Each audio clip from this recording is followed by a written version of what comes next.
ja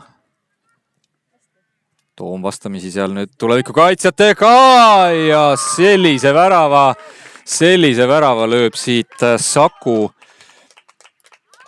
ja läheb seda kohtumist juhtima. Toomilt suurepärane tõus vasakult äärelt. Serka, mis sa ütled pärast sellist mängu tabeli liidri vastu 0-1 ja veel päris viimastel minutitel oli võimalus viik näpsata siit. Jääb kripeldama või pigem uhkus tüdrukute üle? Uhkus jääb kripeldama, mõlemad. mõlemad, et nagu ma ei ütle, et me võrdsega mängisime, me näitasime, et head mängu ja meil olid võimalused, isegi need võimalusi oli rohkem, kui mina oskasin arvata. Aga kahju me ei saanud seda teha, mis me Flora vastu saime teha. Oleks võinud, täna oleks ühest piisanud. Täna oleks ühest piisanud, ei oleks 4 vaja olnud. Jah, et kui üks oli väga hea olukord, umbes samasuguse värava oleks löönud vastu, siis oleks minu meelest õiglasem tulemus. Aga väga super mäng naiste poolt.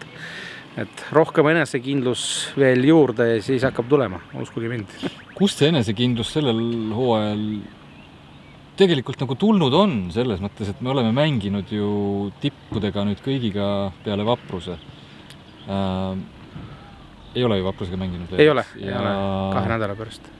Kõigile on näidatud hambaid, skoor võib-olla Kaleviga kõige koledam, aga mänguliselt ei näe nagu seda väristamist enam nagu eelmisel aastal. No värinad ikka on, aga palliga mäng, aga seda palliga mängu veel peab julgustama rohkem ja nagu siit lõpufaasis oli löögile minekud.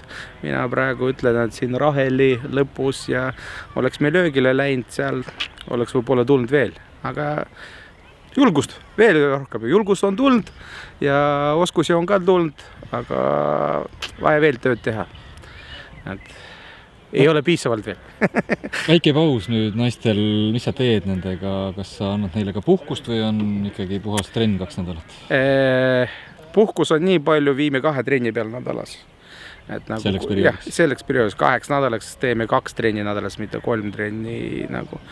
Et nagu anname natukene hinge tõmmata. Ja siis Vaprusega siis uue hooga. Läheb ragistamiseks.